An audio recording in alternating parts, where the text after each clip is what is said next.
Hi, everybody. This is Bob Gray. I'm missing the cues. We're having such a great conversation here today. I've got Sheriff Matt Joski with me, and we could talk forever, I think, even whether we're on the air or not. Matt is the sheriff of Kewaunee County, and we've gotten together quite a few times. Matt, it is so good to have you Yes, with us. well, thank you for having me, Bob. Again today. Thank you. I understand now that there's a couple of big events coming up as we speak here in early July, but we have the fair coming up. How does that involve you guys? You know, the Kewaunee County Fair is one of those great community events, and we all try to do all hands on deck to be able to be there in support of the Fair Board and the nonprofits, the 4-H, and make sure that we're providing from law enforcement, make sure we're providing the security needed to make sure things go smoothly. So this year will be much like every other year. We're going to have staff on the grounds during the day and specifically into the evenings as those bigger events start to ratchet up, as well as, we've got members of our staff that also volunteer. So you're going to see some of the faces maybe helping out at one of the non-for-profit food stands or something of that effect. So it really is an opportunity for the community to completely come out in full force and support, whether it's the kids with their showmanship and their projects, or whether it's these nonprofit organizations using it as a revenue stream to raise money for their organizations. It's just a great event that provides us that time of year to all come together, maybe get reacquainted. We all get so busy that sometimes we don't even get to see each other other than maybe at the fair. So yeah, to have everybody come on out to the fair and maybe we can all get reacquainted again. Good. And I know you and several of the police officers I've spoken to here in Algoma specifically have always said how important it is to get out and to really get to know the people. Yeah. And, it really is. Our job is all about relationships. Some people, in some occupations, they rely heavily on maybe their qualifications, on whether it's their level of education or their certifications, and all that is good and necessary. But in law enforcement, if you don't have solid relationships, all those things are pieces of papers and hangers on the wall. So, it is paramount in law enforcement that we establish and maintain good, solid relationships with the community that we serve. Because if that gets eroded, all the education and technical expertise in the world is not going to compensate. Mm-hmm. Coming up also is Shandi Days. That's going to be a big event for you too. It is. Now again with us not managing the police department, we don't have as strong of a role, but they've got some great folks that are going to be on the grounds as well. And those volunteers that coordinate Shandi Days have again just done a great job. They've maintained Shandi Days is really one of the the eminent events throughout the summer here in Kewaunee County. And you see the struggle with other events that have kind of waned back and have struggled to try to maintain their presence. But again, Shandi Days really comes together and does a great job of promoting Algoma and in turn promoting our county. So it's great to see that staying strong. Good. Yeah, Algoma is getting into a lot of those kind of events, and so is the entire county, which is great, I think. Let's switch gears a little bit. I know one of your new responsibilities, well, I shouldn't say new because you've been running the jail for for how long, but one of your new responsibilities related to that has to do with the jail, and it's kind of outdated now. From 1969, I believe it started. What kind of problems do you see or do you experience with that right now? Sure. So the obligations that relate to the jail is really unique because it literally dates back to the Constitution of the state. Very few things are articulated that far back, but when you talk about the position of sheriff, the responsibility to care for, to manage the jail is actually set forth constitutionally. So it's very historic. And so all the things that come with it, I mean, those individuals, once they're remanded to the jail by a judge, they come under my care by Constitution. And we take that very seriously. So we literally care for their medical needs, their food needs, everything. And as you stated, with the facility, it was built in 1969, and it has definitely outlived its service. We owe that building nothing. It has done more than I think what was anticipated back in 1969, but it's time to turn the page. I always use the analogy, the comparison that the existence of that jail as the oldest and the smallest jail both provides me with a sense of embarrassment as well as a sense of pride. I mean, I think as a community it's embarrassing that we have that that limited resource. I mean, it's got its issues, and it's had its issues for many years, but we continue to work within that environment. And for that, I'm proud. I'm proud of the men and women that go to work there every day, that manage it, and out of that jail, when you think about the risk for litigation, in any county, in any community, the jail actually presents one of the largest risk factors as far as potential litigation, lawsuits, and we haven't had a single one.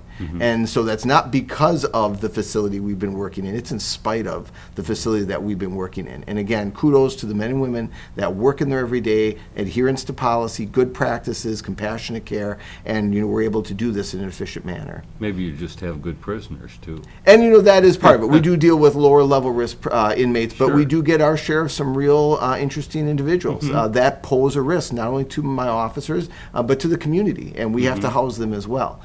So again, it's time to turn the page. It's time to look at this seriously and say, how do we as a community want to move forward in this? What do we want? What do we want it to look like? Not just me as the sheriff. I mean, I have my ideas, but it's more important what does the community want to see and how we handle, house, and treat, more importantly. We need to start talking about addiction treatment, mental health treatment, these issues that bring them to the jail. They're not just here arbitrarily. They're here because of decisions and actions that they've made.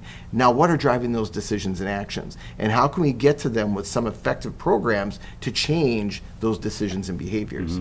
I know I love watching Cops on TV. I don't know if you ever watched that. Never watched that. But it's always neat because they so many of them seem to have all these good plans, and I mean the officers, and they'll say, "Are you really thinking about what you're doing? I mean, I notice you're smoking this funny little product here.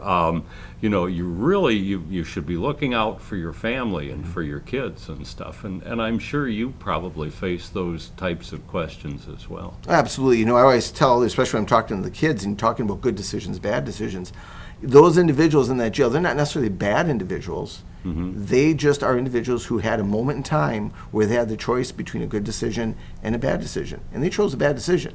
I mean, we've booked in professionals. I've booked in some very high-profile people that you wouldn't think, wow, what are they doing here? Well, they're people that made a bad choice. And any one of us are susceptible to that at any given moment in our lives. So it's about, again, getting to those individuals and say, why are you here?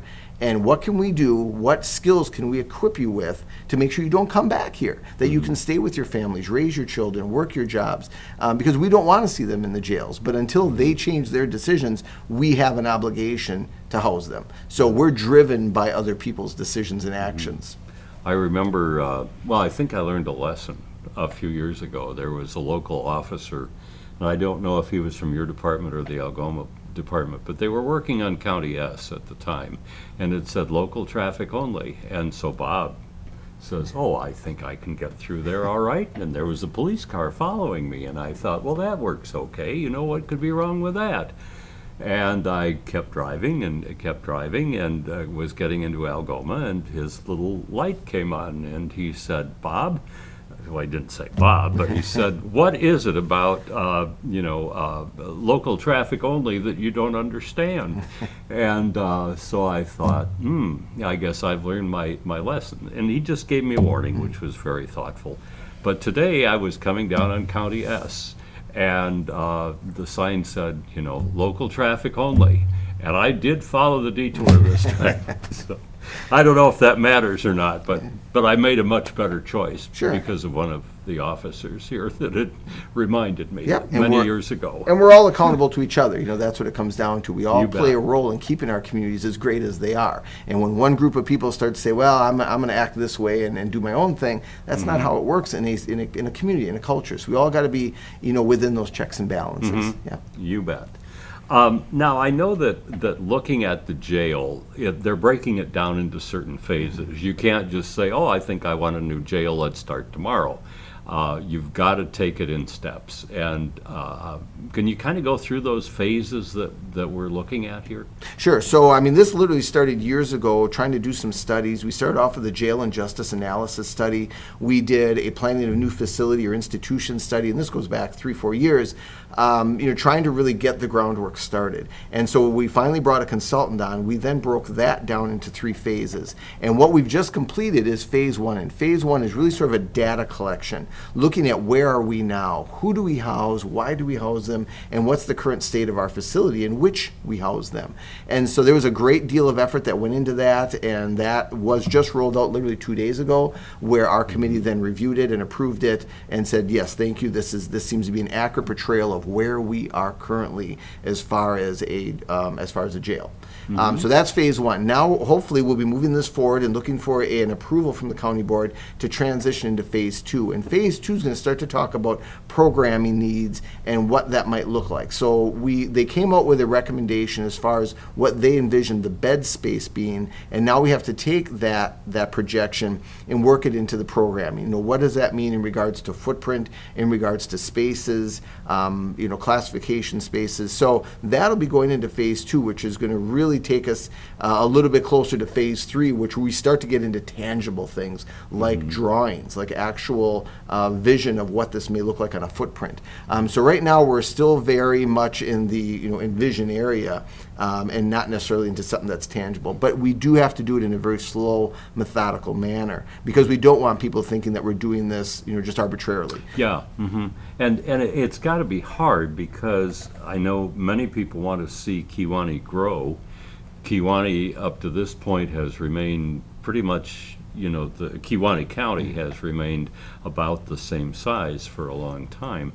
So how do you decide how many beds you need? And obviously you have men and women and children and different aspects of that. How do you manufacture in your mind what the next 20 or 30 years is going to look like? Right, and that's where these professionals were vital to be able to do those kind of projections because they can take in what are the actual booking numbers, and then from those booking numbers, what are the lengths of stay? Are they just staying for a few hours, which is the case sometimes. We book somebody in and then they're released on a signature bond or they're released on a cash bond, or they might be released to a responsible party. So there are some where our stays are literally a few hours, and others where our stays then after sentencing might be 120, 180, up to a year. So we have all those variables. So who are we housing, why are we housing them, and how long are we housing them? And based on all those numbers and what we've seen historically, they can shoot a trajectory and say, with all that information, we project it going here in the next 20, 30, 40 years. Because that's what we want to build for. We don't want to build for 2019 or 2020. That would be irresponsible to the next generation. We have to look at what are the needs going to be long after you and I are gone. What will our children and our grandchildren be faced with, and let's make sure we set the table for them. And like you said, the male-female component of it, the classification, making sure we're properly classifying people. It's a science, and that's why having their input is vital to making our decisions. Again, we're not letting them make the decision; we're just letting them do the legwork to provide us with the data that we can say, yeah, we think you're either in the right neighborhood, or no, you're off the zip code and we don't know where you're coming from. And in this case, I think that they were very reasonable in the trajectory that they presented, and I think it gives us a place to start walking to the next level. Will we stick to their recommendation? We may find other contributing factors that change their recommendation, but at least it gives us a place to continue to move down the field. Okay. Now, if you're expecting the community to grow, and that's probably where we're going, I would suspect, how do you build for that into the future? In other words, will there be large open spaces in the jail that you can add on to later? And that's what we're envisioning, is that you'd have spaces that are what they call roughed out, that don't add a lot to the initial building cost, but then provide you the ability for increased capacity with very limited expense down the road. So it allows you to meet your current needs while without really a big expense, allowing you to build out, or not build out, but just add capacity. So that's really, you want to find that balance. And it's the same with staffing. You want to make sure that we're at appropriate staffing levels and then housing it so it's the most efficient. And it's much like we always kind of look at, you can look at almost in a classroom setting. At what point does a classroom become so big that you then have to add another teacher, or you split that in another classroom? Kind of the same thing. We know that we can properly properly manage this many of inmates with this many staff, and then where's the demarcation point where all of a sudden we hit a threshold where we would have to add staff. So we want to know, or we want to make sure we're always operating at the maximum efficiency of staff to inmate ratio. So these are, this is an exciting part of the study, I think, because it's gonna help us understand really the biggest cost of this entire initiative. It's not the building. People always tend to look at the bricks and sticks and say, okay, what's that going to cost? That's substantial, I have no doubt, but that ends at some point in time. We pay that off. The thing that goes on into perpetuity is the staffing and the operational costs. So we really have to spend time maximizing the efficiency of our operating costs, because that's something that's going to be with us forever. And so we want to do this right the first time. I know, having been on the school board, and I've mentioned this a few times, that building a school was really a minimal part of it. The most serious part was actually hiring the teachers, hiring the staff, hiring the principals, hiring the maintenance. And I'm sure you face the very same thing, as do probably all levels of government. Absolutely. So again, that's where we want to make sure that we are demonstrating to the community that we're being thoughtful, and deliberate about each and every one of these steps, and that they know that, if we're making a recommendation to the community, we put some thought into this. We've really done our due diligence, and not that we're just, trying to, pencil this out. This is being done very deliberately. So we've got the time. We've gotten through phase one. We're hoping to move on to phase two, and we'll just very slowly continue to march this down the field. But opportunities like this to get the information out to the people is critical. And that's where I continue to offer the tours. If anybody has the time, come on down to Kewaunee. We'll offer to walk you through the current jail so you can understand where we currently are and why we're heading down this path. Okay, very good. So that's kind of phase two, I guess, is what we're looking at.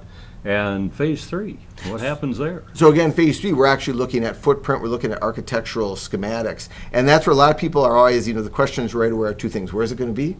How big is it going to be? And then the other one is, of course, what's it going to cost? We have none of that right now. We don't want to be premature in any of those numbers, because once you put a number out there, it's very hard to pull it back. Oh, yes. So we want to be very careful. So where it's going to be, I really don't know. I know that operationally, as sheriff, I would tell you I need it to be in close proximity to the courts, because we do, on a very regular basis in a given day, we're bringing inmates over to the courts for these processes. So, I would definitely raise an eyebrow if somebody said, let's put it on the opposite end of the county.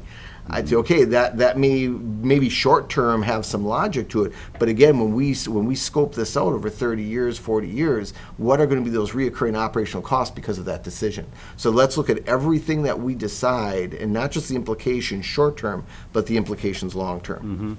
And I would imagine security is extremely important if you're going to be moving a prisoner or a suspect from one spot to another. You're not going to want to have to haul them in a police squad car for, 50 miles or 40 miles or something like that. Absolutely. And we're going to try to utilize, and we already do, utilize technology where we can. So we're currently, and have been for a while, using video conferencing for those appearances where we can. And there are some that are by law, we have to get them in front of the judge physically. But for those that we don't have to, we definitely work with attorneys, public defenders, the DA, and the judge to have those remote appearances, which saves us those costs. So we're going to continue to use those as factors and alternatives. But again, we always have to understand there are times where we have to put that person in front of the judge, like we all envision it traditionally. Yeah, and I know we watch, some of the local stations in Green Bay, and they will, quite often, they will show somebody appearing in a room, which is, the judges, I'm sure, somewhere else. Right.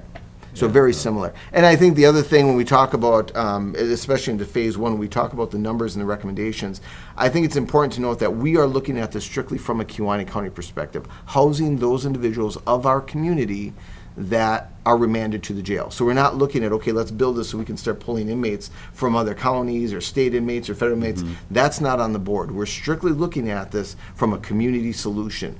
Who are the people that are committing the crimes and being remanded to the jail, and how can we most effectively deal with them, work with them, so that when we release them in 60, 90, 100, whatever it might be, when we release them, they are now productive members of our society, that they're back raising their families, working their jobs, and maybe never come back to jail. It's the recidivism. If we look at who we're housing, and who's being remanded to the jail, unfortunately, it's the same, let's say 2 or 3% of our population.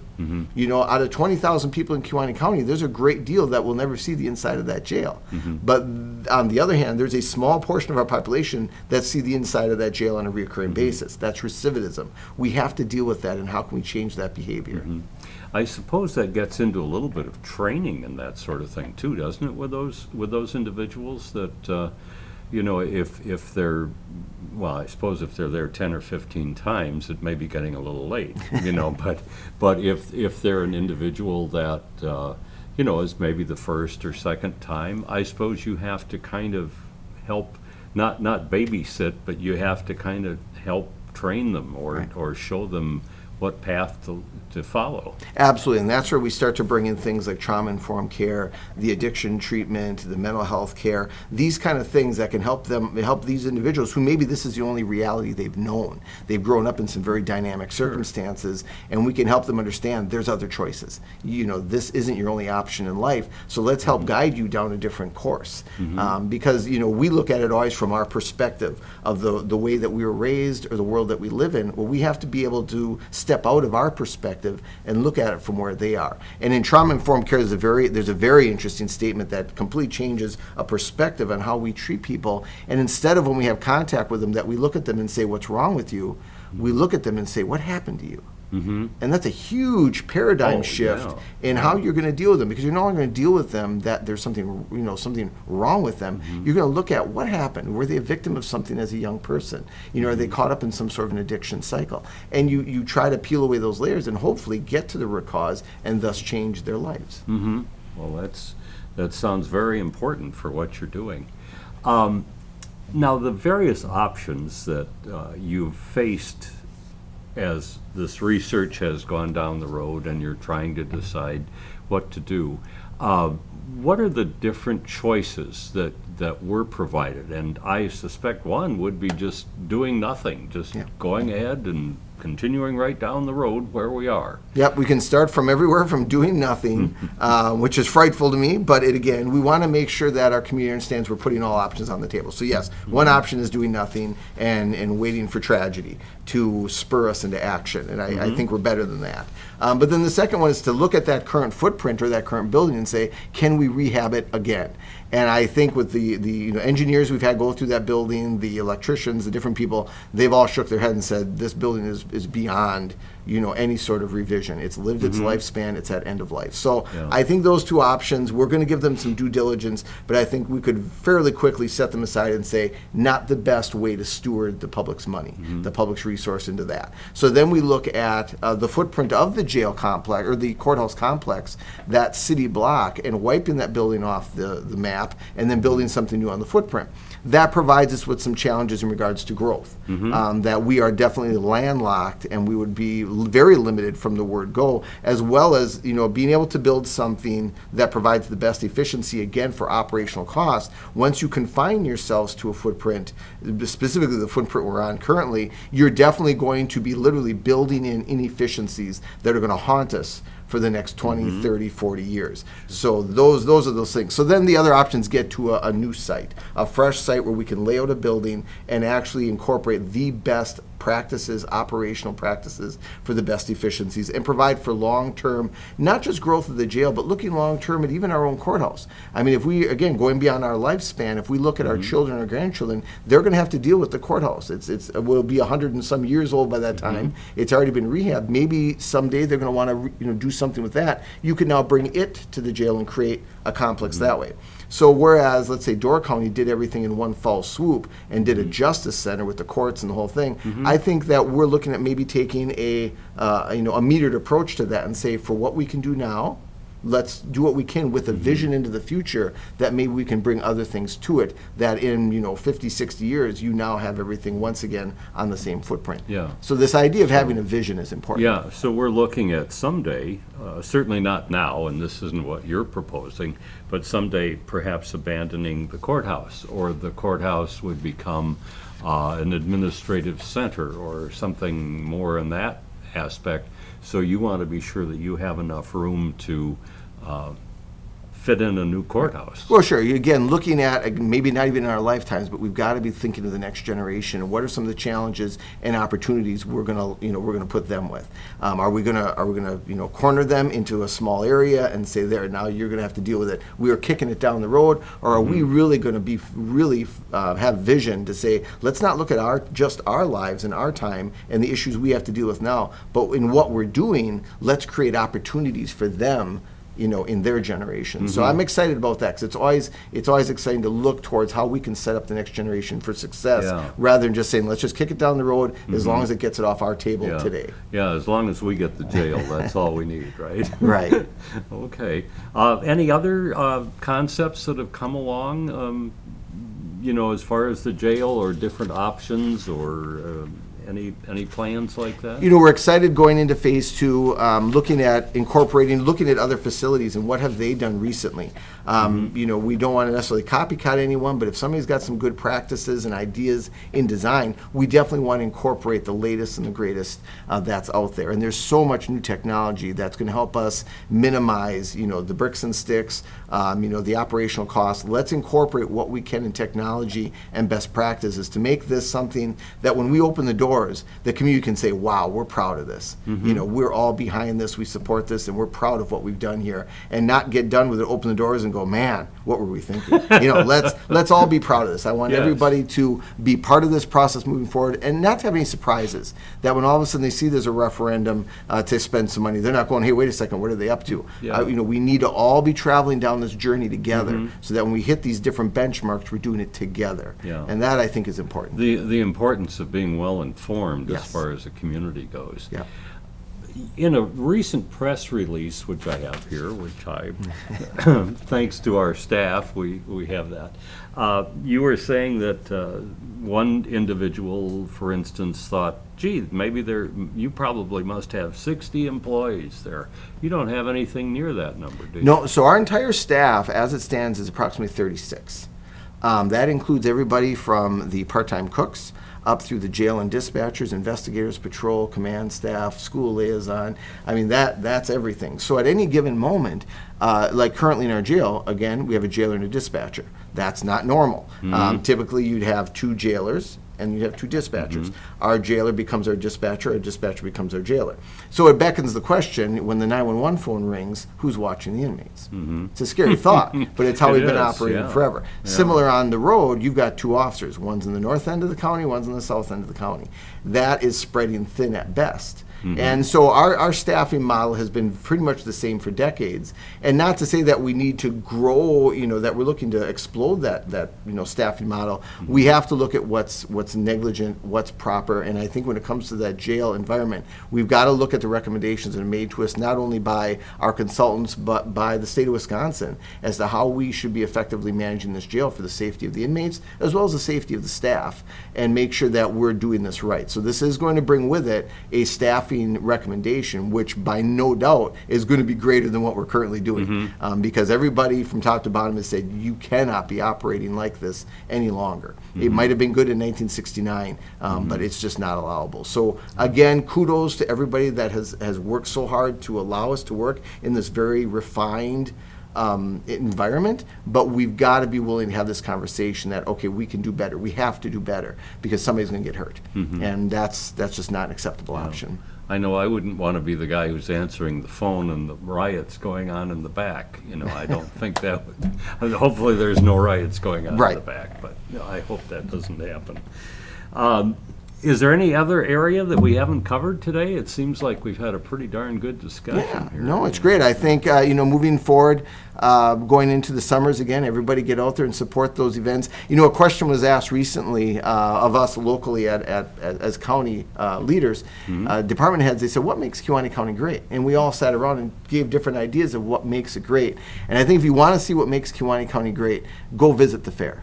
Go to Shandi Days and see those volunteers, see those communities coming together for a common cause and a common purpose, and you'll very quickly get your answer, what makes Kewaunee County great. I often hear it referred to as Mayberry. I guess you're not Barney. No, hopefully more Andy than Barney. A little more Andy than Barney, but anyway, no, I think that's really one of the important things, that, and I do go around and I hear people say Mayberry, Algoma, Kewaunee, Luxembourg, Casco, and I think that's great. I think it's wonderful to have a reputation like and there's nothing to be ashamed of with that. I've been out in Washington D.C. as part of collaborative committees with people from around the country. And there are things that we're doing here that they can't even begin to try to do in those larger communities. And it's not because we have the money or the facilities or the resources, because we have the people. Because they've got breakdown in their system, because they've gotten the bureaucracy so heavy that they can't even tie together these conversations. I can get on the phone and talk to my DA on a first name basis, the judge, human services, county board members. We're able to get past these different bureaucratic hurdles and get things done. So there are people that have come from large organizations saying, how do you guys do it in Kewaunee County? So call me Mayberry all you want, but we can be really proud of what we're able to accomplish as Mayberry, because it's all about the relationships. That sounds wonderful, and this is a constant theme I keep hearing, is the relationship building, and I think that's so important. Well, we built a good relationship here today. Thank you very much, Matt. And we thank Matt Joski, who is the Kewaunee County Sheriff, for being with us today. And we hope you've enjoyed another presentation of your city, your county. And we hope you have a great day, everybody. Take care, and we'll see you again.